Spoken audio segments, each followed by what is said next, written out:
The women that are here today are here for one reason. They want solidarity. They want all the women affected throughout the UK to be seen, to be heard. So the BackTo60 campaign is huge. It's definitely one of the biggest ones we've had on 38 Degrees. It's just constantly, it's been kind of rolling for quite a while now, and every day there's just more and more people joining it. I didn't expect the petition to go as good as it has gone, but I am very happy it has done. I know there's a lot of support out there for us ladies. These women have come here today because they understand that BackTo60 is welcoming of all peer groups, all opinions. All we're saying is one voice, stand together. I think it's extremely important for the people here and the people they represent to know that they are prepared to do this. This is the perseverance and the courage that is required to do it.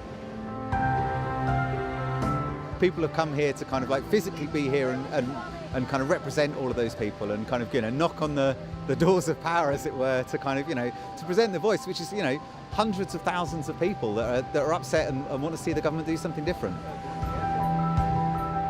All these ladies are supporting each other, and that's a huge thing, because they actually feel quite isolated and lost, some of them. So to come together in this amazing group today and know that they can all lean on each other, because let's face it, we can't rely on the government to help them, so we have to help each other. It's all part of a wall that's being built very steadily, so the public are slowly becoming more and more aware, and you have to have these demonstrations, marches, protests, films, social media. It's the whole panoply of bricks. And once it's built in that way, I think, and you can't take one out and say, well, we don't need to bother with that. You need to bother with everything. Like passers-by suddenly wake up. So for me, it's vital.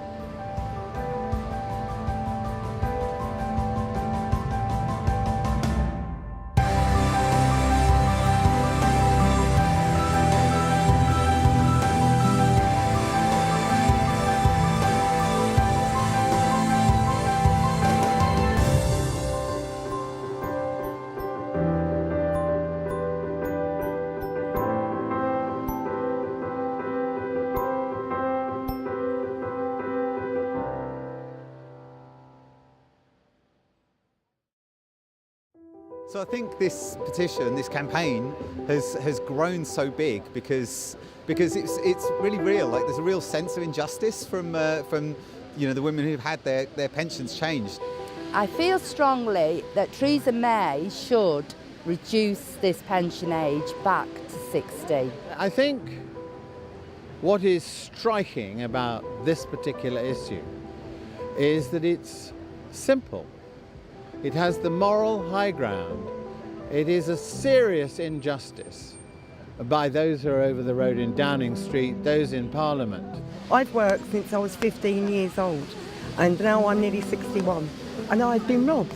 I've not asked him for anything that is not due to me, except for what I paid in. Not benefits, not anything. I just want what I'm entitled to of what I paid into the kitty.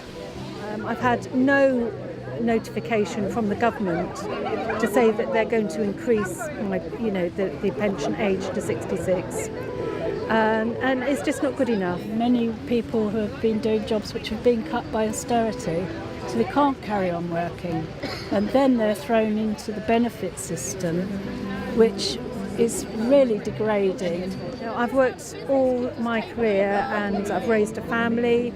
I've had domestic responsibilities, and I still do, and I've based everything on getting my pension at 60. Some may not be fit enough or well enough to get work, and anyway there's very little work out now, and it's very low paid, so to suddenly find yourself having to go to sign on, it is a really degrading experience. I'm finding that myself personally. This afternoon, when we delivered the petition to the Prime Minister, also included, that's kind of 658,000 supporters, plus we've got the survey evidence, which is damning. We have very high percentages of ladies that have considered ending their own lives. a lot of ladies that have self-harmed. And generally there is something like 99% of women feel that their mental and their physical health has been extremely affected in a negative way by what's happening to them. I can't believe that in the 21st century that women could be treated this way. Their suffragettes and parliamentarians are their persecutors. I feel as if I have been mugged, and I've worked out that the government will have kept in excess of £50,000 that they would have paid to me had I been 60 a few years ago. It's a very simple problem. It's their money. They paid into it in the first place. We should have our pensions. We worked for it all our lives. We were told when we were left school, got a job at 16, you pay into this, you get a pension at 60. You don't get told when you're 59 with a phone call to say, sorry, but you're not going to get your pension till 65. And then I found out, when I was finding out exactly when I do get my pension, I found out it's 66. You know, and I think it's all wrong. Now, I'm not suggesting it can be, you could start a prosecution in the same way as a robbery in the street, but it's not far off it. So a legal challenge should be mounted to a change of policy which unlawfully, in my view, deprives people of what is essentially their property. We're talking about £58,000 we've lost in our income. You know, we are entitled to, and I think the whole thing is wrong. Vitally important in a democracy that if you're suddenly going to, as it were, whip the carpet out from underneath somebody, and it's, if you like, whip the human rights carpet out from underneath and say, sorry, you're not getting what you can expect. You need to be told, you need to be consulted, it needs to be properly debated, and of course it's all happening now in reverse. I expected my pension at 60 and I just got so much anger with this present government and previous governments that have absolutely robbed us of our state pension. And so I support the ladies here today and other campaigns that are fighting for justice on this issue.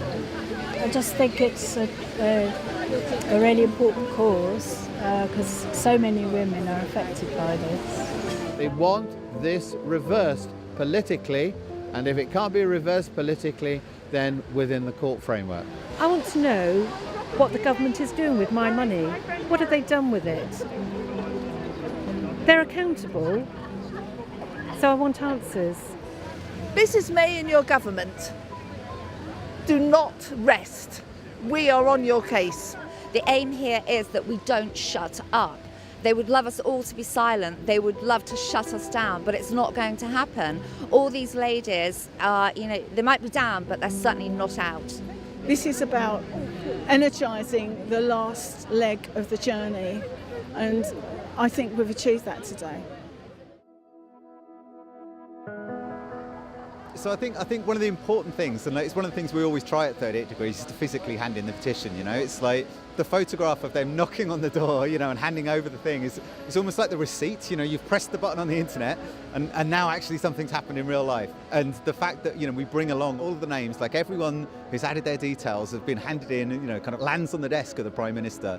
For them to realise it's not just random kind of internet stuff. This is real people with real lives around the UK, and they maybe can't all make it here today, but their names are here, and the rest of them are here representing them in spirit. Delivering the petition survey and the documentary to number 10 has been a highlight of our campaign and of this year.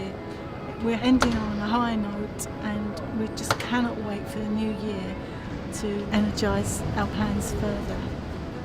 We've delivered the petition here to number 10 today, just a small group of us, but actually this is for all the women affected by the state pension changes out there. So we're doing this on behalf of every single one of you. You all matter, you all count. For all the ladies that haven't signed the petition yet, I would urge you to please contribute and sign. It gives us more power, more people, and more help to get the government to hopefully change their mind. And hold the direction. We need to hold the direction. Peer groups coming together is critical to the win, and each person can have an individual view, each group can have a view, but the common purpose is to hold the direction and And that really was the purpose of today.